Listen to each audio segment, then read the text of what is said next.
a federal jury in Lafayette, Louisiana, lodged a punitive damage against Eli Lilly and their Japanese partners for $9 billion over hiding lactose risks. Now, what is that? Lactose, of course, is an extremely well-respected drug that's used for diabetes. I mean, it will lower your blood sugar.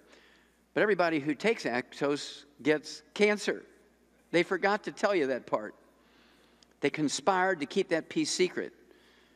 And so a federal jury dinged them $9 billion. I thought that was cool. The problem is, that's chump change for them. That's like charging you a nickel for a parking ticket. Okay? None of the guys who were in on the conspiracy lost their jobs.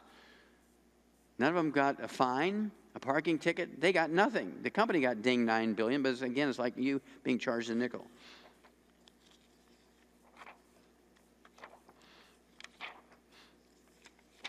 Okay, last ones here, and then we'll get into the diseases. We're going to have to go faster. Okay. Hospital care fatal for some patients. This study was actually done by the U.S. Department of Health and Human Services Office of Inspector General, which is essentially the auditor for Medicare.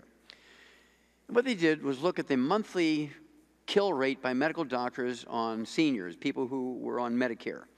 Each month in America, each month, this is a monthly figure, medical doctors kill 15,000 Medicare patients in hospitals with minor medical procedures and screening tests. Now, how many over age 65 would fly commercial airlines if you knew that they killed 15,000 seniors every month? That's 180,000 a year. Nobody would fly if you're over age 65. But you still go to doctors. Why? Because of insurance. I'll show you 3 people, very famous people, that they killed in the last couple of years who were over age 65. Andy Rooney from 60 Minutes was 92 years old. He and his 87-year-old wife were going to go on a world cruise for a year, and she was nervous. Said, Andy, I'm 87, you're 92. One of us is going to get sick here, and we need to take a disc with us, a disc with our medical records, in case, because we don't even speak the languages of the place we're going. So he agrees. They go into the doctor, and while the discs are being burned on the records, his doctor is going through his papers and saying, you know, Andy, you're 92 years old. I can't see where you've ever had a colonoscopic exam. You could have cancer lurking around in you. And he should have said, no, I don't have any blood in my stool. I'm not losing weight. I don't have any pelvic pain. I haven't had any change in my bowel habits, and so I'm not going to get a colonoscopic exam. But instead he said, oh, okay. Andy Rooney, the skeptical guy, was a compliant 90-year-old guy. Goes in the next day. The doctor sticks a garden hose up his rump, punctures his intestine. 3 days later, he's dead from peritonitis belly infection. When you look online, Andy Rooney obituary, no matter what service you're looking at, they all say the same thing. It was a news release, okay, from 60 Minutes. They said, Mr. Rooney died from complications of a minor medical procedure. Wasn't minor for him, it killed him. And then Dick Clark, from American Bandstand, 80 years old, goes in for a physical, complains to his doctor. He gets up in the middle of the night to go to the bathroom. The doctor says, you probably have an enlarged prostate. Sends him to urologist. Urologist examines. Says, yeah, you got an enlarged prostate, Dick. We need to cut part of your prostate gland out. We're going to put you on prescriptions. And I could see Dick Clark kind of arguing a little bit. He said, well, I don't think I need surgery. Well, yes, you do. Listen, Dick, this is a minor procedure. You don't have to stay in the hospital overnight. It's an outpatient procedure. It's like clipping your fingernails, for goodness sakes. You come in at 9 o'clock, 9:30, you're done. 1 o'clock, you're on the golf course, for goodness sakes. Don't be a wimp. And he should have said no, but he said, oh, okay. Goes in at 9 o'clock, 9:30, he's dead. What the doctor forgot to tell him was, when you cut on the prostate gland, it releases a hormone that causes your risk of thrombotic stroke, coronary thrombosis, pulmonary embolism to go up. Well, he won the lottery. He got all 3 and died. When at 9 o'clock, 9:30, he was dead. But my favorite is Neil Armstrong, our top astronaut, first man to walk on the moon, personally saved 2 doomed NASA missions. 82 years old, went in for his physical. The doctors came out saying, that NASA program must be wonderful, Neil. You're 82 years old, but you got the blood work and the physical body of a 50-year-old guy. The only thing we can find is one coronary artery way down at the tip, has a 3 millimeter wide, 30% blockage. You're not going to have any heart or chest pain, angina, because it's too low. It had to be high up in the artery to have the pain. There's really no risk of having a heart attack because it's too low. It has to be high up in the artery to have risk for heart attack. But it could be a progressive thing. And if you let us, we'd recommend doing putting in a stent or two and doing a bypass or two, and you'll never have to worry about a heart attack from these arteries. And he should have said no, no, no, but instead he said, yes, sir, let's do it. 3 days later, he was dead. What did he die from? Complications of an elective cardiovascular procedure. Elective means he really didn't need it. All the doctors went out and had martinis, saying, gee, we killed Neil Armstrong. Can you believe that? Now, if Al-Qaeda would have kidnapped him, cut his head off on YouTube, we'd have sent in drones to blow up baby food factories in case they had biological weapons in there. We'd certainly send in SEAL Team 6 to kill a bunch of people. But let a doctor kill our top astronaut, it's okay.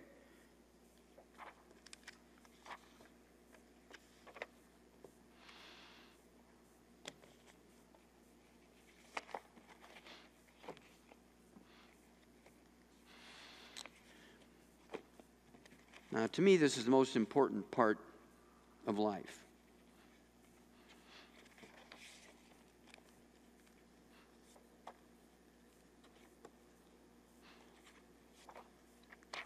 The first 91 days of pregnancy, the most important part of a human being's life. The first 91 days of pregnancy.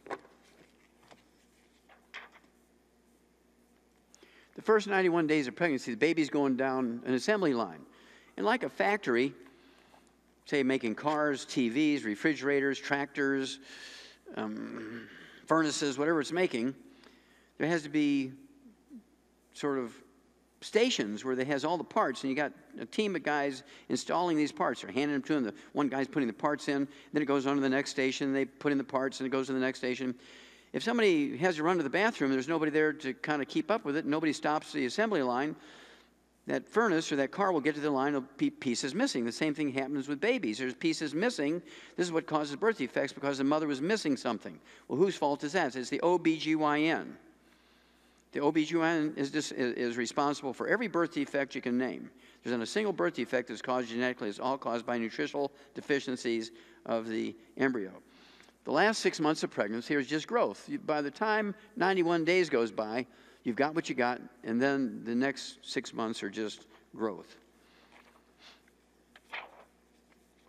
Anybody here ever hear of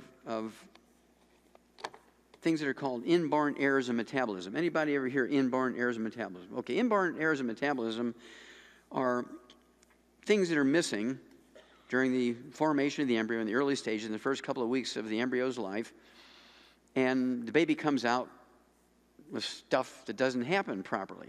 For instance, how many of you heard of lactose intolerance? You drink milk, eat cheese, eat ice cream, you get bubbly intestines, and it's painful and bloating and diarrhea.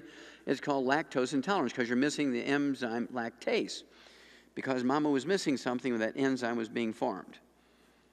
Okay? You can make up the difference by supplementing with lactase, and you can take the enzyme and then go knock yourself out, eat all the ice cream and cheese you want, and no problem. Same thing is true with fructose intolerance. Same thing, similar, is true to things like PKU, phenylketonuria, where mama left out the piece that's required to properly break down an amino acid called phenylalanine. If you don't properly break down phenylalanine, the metabolic pieces that are left over that aren't broken down will cause retardation. Now, what you have to do here for this is to avoid it. And so, by law, any food product or anything you're going to eat or put in your mouth that has phenylalanine, they have to say, warning, PKU patients, this product contains phenylalanine, do not take it if you're a PKU patient. So by avoidance, you can prevent the disease. Same thing is true with type 1 diabetes. It's an inborn error of metabolism. It's not a genetic thing. Mama was missing something, okay?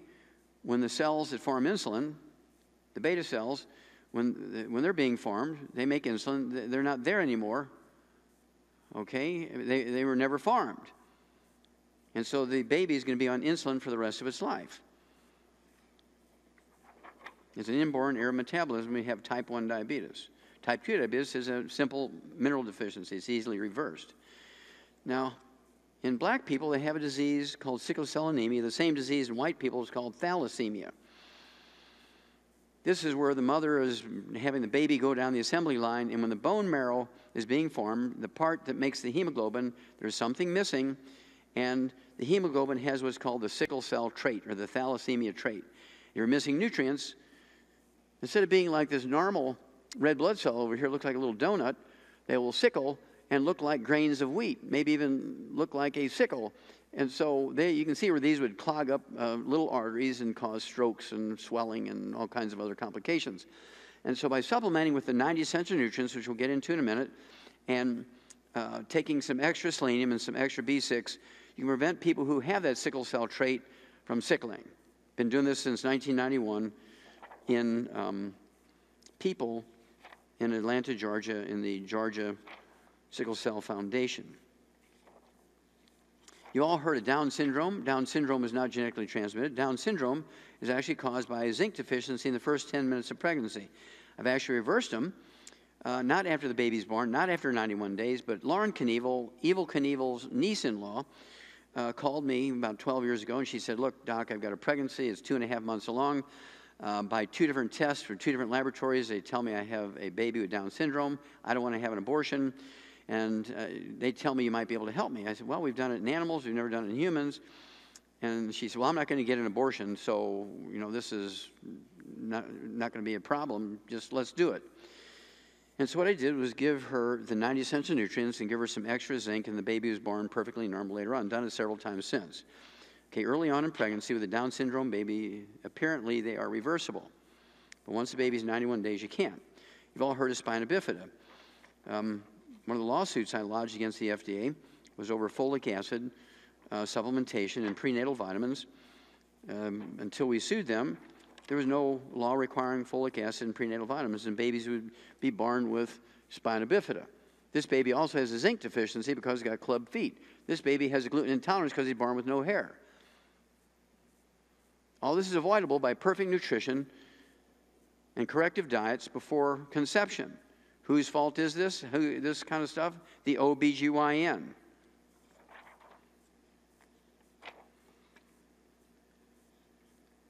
I told you that I discovered the first non-human case of cystic fibrosis in a rhesus monkey at Yerkes Primate Center in Atlanta, Georgia, Emory University. And, of course, they fired me for saying it wasn't genetic. And about 5 years ago, we began to send Jerry Lewis papers and records of kids whose muscular dystrophy had been reversed. We had learned the cause, prevention, and cure of muscular dystrophy in animals in 1957, and over the years, I had used it every once in a while. I'd see a muscular dystrophy kid, and we were able to reverse it, and I'd see another one 3 or 4 years later, and we'd be able to reverse it, but it wasn't big enough numbers to make any impact on science. Well, about 5 years ago, one of our associates, Marvin Ropp, who was a Navy SEAL, but he started out as an Amish kid. When he reached 18, he shaved his beard off, gave his team of horses to his brother, joined the Navy, and became a Navy SEAL, very highly decorated. He came back, and he was just really offended because the medical doctors were using the Amish as an ATM machine, telling him all their diseases were genetic, and there's nothing to do about it, and they were just ripping these poor people off. So we gave Jerry Lewis all the paperwork on dozens and dozens of muscular dystrophy kids that their doctors said were cured. Their doctors said the genetic markers had been reversed, and the symptoms all went away. The biopsies said they're normal. And so Jerry Lewis got excited. He said, Jerry, we don't want any money. We've already spent the time and money and effort. We now know what we believe is the cause, prevention, and cure of muscular dystrophy. Do you want to be the one? These are Jerry's kids. You want to be the one to make the announcements? He got excited. He took all this data to the medical committee of Muscular Dystrophy Foundation, and they fired Jerry Lewis 4 years ago. That's why he's not doing the telethon anymore. They fired Jerry Lewis. He's not sick. He's not dead. He's doing shows in Vegas every night. They fired Jerry Lewis. Somebody needs to go to jail. Well, in 1989, with Ma Lan, I went to China and went to Qishan province, China. Why did I go there? Because everybody knows the Qishan disease, which occurs in 13 out of every 1,000 kids there, is a cardiomyopathy heart disease. So sudden heart death is caused by deficiency of selenium. We know a deficiency of selenium is the cause of cystic fibrosis and the cause of muscular dystrophy. And I reasoned that if this is true, and everybody, including the World Health Organization, agreed that Keyshawn disease is cardiomyopathy heart disease caused by a selenium deficiency, there had to be some kids there in China with cystic fibrosis and muscular dystrophy. And experts, when I asked them about it, they said, no, come on, Wallach. Cystic fibrosis and muscular dystrophy only occur in white kids from Eastern European origin. Well, I knew that wasn't true because I had autopsied black kids and Oriental kids, Asian kids that had these diseases, cystic fibrosis and muscular dystrophy, so I knew that couldn't be true. So we went there. Passed all the tests, did everything we needed to do to satisfy the Chinese government that we knew what we were doing. They were going to get their credit for it. And did 1,700 autopsies in kids under the age of 10. 595 of them, exactly 35%, had cystic fibrosis and 100% had muscular dystrophy. Published it in English. Published it, okay, in the Journal of Trace Element Research. Very well-respected scientific journal in the United States. The equivalent journals in Chinese in China. Sent copies to the Muscular Dystrophy Foundation, to the Cystic Fibrosis Foundation, never heard a word from them. Somebody needs to go to jail. You all have heard of cerebral palsy. Cerebral palsy is one of these gradient diseases. It's a gradient disease, different degrees of severity.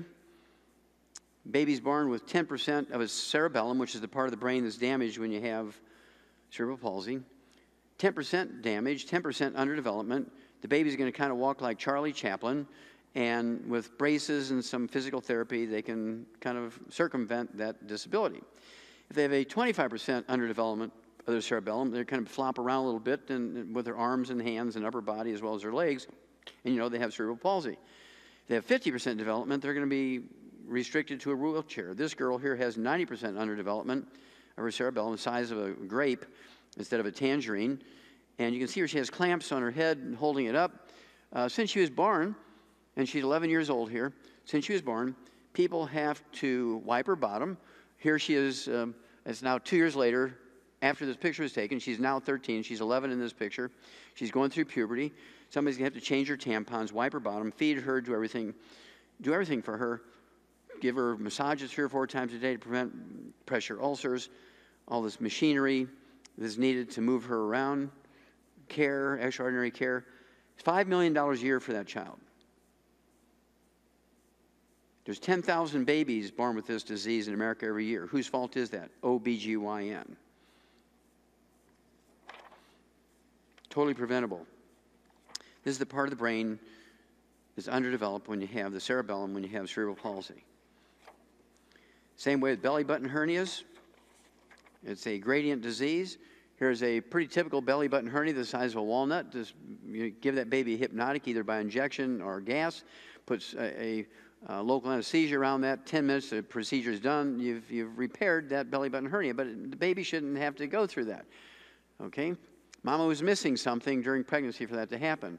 This next one, the baby was born dead of vascular shock because the defect went from the 2 inches below the belly button through the belly button to 2 inches above it, and there's no skin over it, and the stomach and the spleen and some of the intestines are hanging out, and you can see well, why didn't the OBGYN know that that baby was suffering from vascular shock?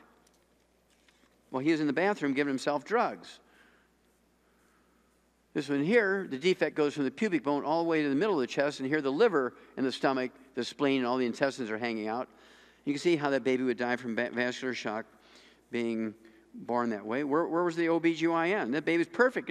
Brain is perfect, lungs are perfect, heart's perfect, liver's perfect, everything's perfect. It died from vascular shock because all its insides are hanging out during birth. That baby, if it was born, it was delivered by cesarean section, would be alive today. Somebody needs to go to jail here. Same with cleft palate. It's a gradient disease, different degrees of severity. Whether you're rich or poor, if the mother's deficient in zinc in the first 3 to 7 weeks of pregnancy, you can get cleft palate and many other defects. Kids are born deaf, congenital deafness. Doctors want you to believe it's genetic, and they're raising money. They have all these funds to raise money to prevent, change the genes, fix the genes. It's caused by a deficiency of a single mineral called manganese, not magnesium, manganese. Deficiency in the first 3 to 7 weeks of pregnancy causes congenital deafness. This new book that pharmacist Ben talked about when he introduced me is called Epigenetics. Epigenetics tells you that the genetic theory of disease transmission is one of those dead theories. There is not a single disease that's transmitted genetically. The death of the genetic theory of disease transmission. The death of the genetic theory of disease transmission. There's thousands of dead theories from the medical trade in the halls of science. And the epigenetics tells you that these diseases that are said to be genetic are preventable, and many of them reversible with nutritional supplementation prior to conception. A lot of diseases that, like Huntington's disease, which is a disease that kind of falls in between Parkinson's disease and MS, Lou Gehrig's disease, they're said to be genetic. It occurs in people 50 years of age and older. Come on. Okay, we'll get into that in a little bit. Totally preventable, reversible. The death of the genetic theory of disease transmission. That's me in 1977 with one of my cystic fibrosis monkeys.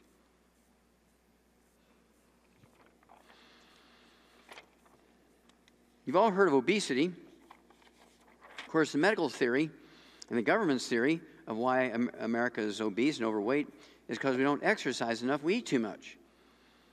Well, following their theory, to eat less and exercise more, we became the #1 obese nation in the world. We're #1! The only thing we can brag about being #1 in the health area is we're obese by following their theory. So obviously that theory didn't work. So what causes obesity? What causes people to be overweight if it's not lack of exercise and eating too much? Well, it's a simple nutritional deficiency. You take the nutrients and it goes away. We'll get into that in some detail if we have time. Multiple sclerosis, a disease that historically occurred primarily in people between the ages of 30 and 60. MS. Today, in the last 10 years, the peak of the demographic curve of who gets MS are kids under the age of 12. They're even diagnosing MS now in 10-month-old babies. 10-month-old babies. How's that happening? Free radical damage to the myelin in the brain. Free radical damage to the myelin in the brain. Well, why is it now we're getting it in young babies, 10 months old, and it used to be in people 50 years old? That's because our babies are getting free radicals damaging their myelin in the brain. Well, where are they getting the free radicals? Apple juice. What happens when you cut an apple in half and leave it exposed to the air without putting lemon juice on it? It turns brown. What's turning brown in the apple? It's oxidation of the oil in the apple. Apple juice is not taken care of very well. It's one of the first non-formula things you give a baby is, an ounce of apple juice and 8 ounces of water in a little bottle. They're giggling, they're happy. But the free radicals that build up because of the apple juice oxidizing, the oil in the apple juice oxidizing, causes MS in little babies. Thrombotic stroke, again, used to be in people over the ages of 50, 60, 70. Now, the peak of the demographic curve are kids under the age of 18. How's that happening?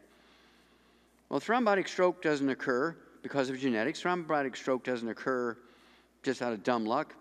It's caused by an omega-3 essential fatty acid deficiency, or a ratio problem between omega-3s, 6s, and 9s. That's another one of my lawsuits against the FDA.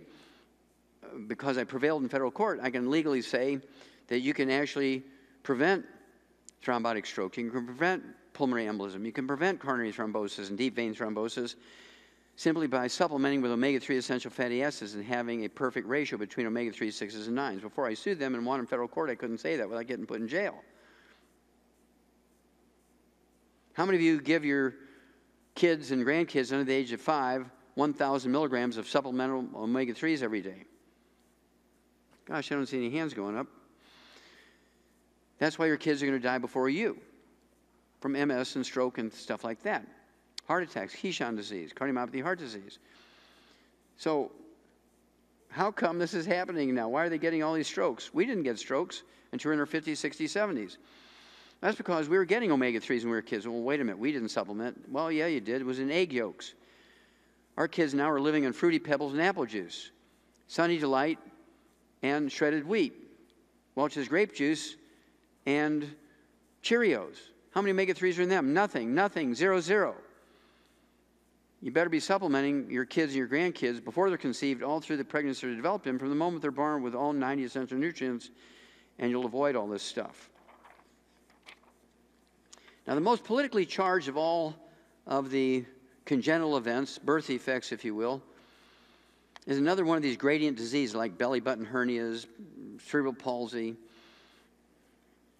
It's totally 100% preventable, but once the baby is born, it's irreversible. Homosexuality in both males and female occurred in the first 3 to 7 weeks of pregnancy. There's a part of the brain called the preoptic hypothalamus that controls not your gender, but controls who you go after for sex. Your gender is determined genetically. But there's a piece of your brain that determines who you will go after for sex, a boy or a girl. Okay? And it can be different from your genetic sex. And that's what happens with homosexuality, asexuality, hermaphrodites, all that kind of stuff, because what goes on up here is different from your genetic sex. Now, intersex babies, ones that are, they're hermaphrodites, they have both male and female parts. The medical system in America, they will look for bar bodies, which is the second female hormone, chromosome, second female chromosome, called a bar body. And you can see that every nucleus of the white blood cell in a blood sample from a newborn baby that has a hermaphrodite has both the male and female parts. When they have the bar bodies, they're female genetically. And here's some real, this is a line drawing obviously, but here's bar bodies in some real XX female blood smears, and you can see in a male XY, there's nucleoli because it's getting ready to divide, but there's no bar bodies. Bar bodies are totally different than the nucleoli, all right? And so when they find a baby that is a hermaphrodite, but they have bar bodies, they will surgically remove the penis and the testicles, do a little plastic surgery, and beat their chest and say, I did good for this baby. Well, 85% of the time when the baby's born hermaphrodite, up here in their preoptic hypothalamus, they're male. 85% of the time they're male. And our pediatric surgeons and OBGYNs have done some of the most cruel things to these babies born hermaphrodites. While in Europe and Scandinavia, they wait till the babies are 10 years old, because by the time they're 10 years old, the babies know which one they are in their preoptic hypothalamus. They have both parts, and you ask the baby, they're 10 years old. Well, are you got both parts there, Frank. I mean, it's obvious, you know that. But really, which one are you? Are you a girl or boy? So, well, I'm a boy. And so they cut off the vagina and the ovaries and do some plastic surgery and make him a boy, even though genetically it might be a female. It's the kindest thing to do it that way.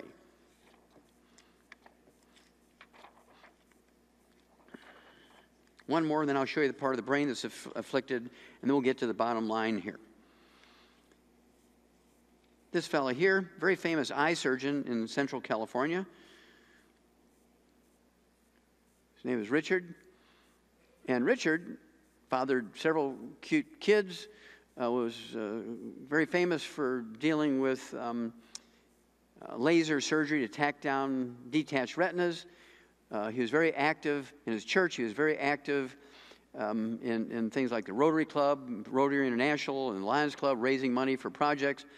But when his last child reached 18 years of age, he went from Central California to Denver, Colorado, had his penis and testicles amputated, had a vagina made, had breast implants, got hormone treatments, and went from Richard to Renee. Because since he was 10 years old, he knew up here that he was a she.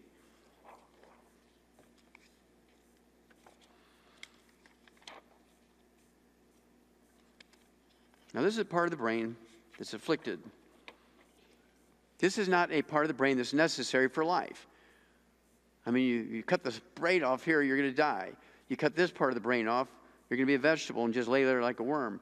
You cut this part of the brain off, you're going to be dead. But this little peninsula here, the preoptic hypothalamus, about the size of my little finger, if there's no cells in there, there's about 400 cells in there normally. If there's no cells in there, the individual is asexual. Everybody has a crazy Aunt Ruthie or crazy Uncle Frank, who the legend goes, they went on a date when they were 20, and their boyfriend or girlfriend jilted them. I don't know how you can jilt somebody after one date, but they said they jilted them, and they never went out again because they were so wounded from being jilted after that one date, and they died never having gotten married. Well, they were asexual. They just really weren't interested in sex, but everybody else was going on dates, so they thought they'd try it once and so on. If there's a few more cells in there, say 25 to 50, they're bisexual. They love having orgasms, but they don't care if it's a male or female. You get a few more cells in there. It depends on what part of that preoptic hypothalamus is involved. Let's say you got 150 cells in there now, but they're in one place, which drives you to chase boys. But genetically, you're a male. You're being told by your preoptic hypothalamus to chase boys. Okay, you're a male homosexual. If you're a female, and it tells you to chase females, you're a lesbian. You have 250 cells to 400 cells, you're heterosexual. That's how it works. Totally preventable. However, after the baby's born, you can't go back. You can't put the genie back in the bottle.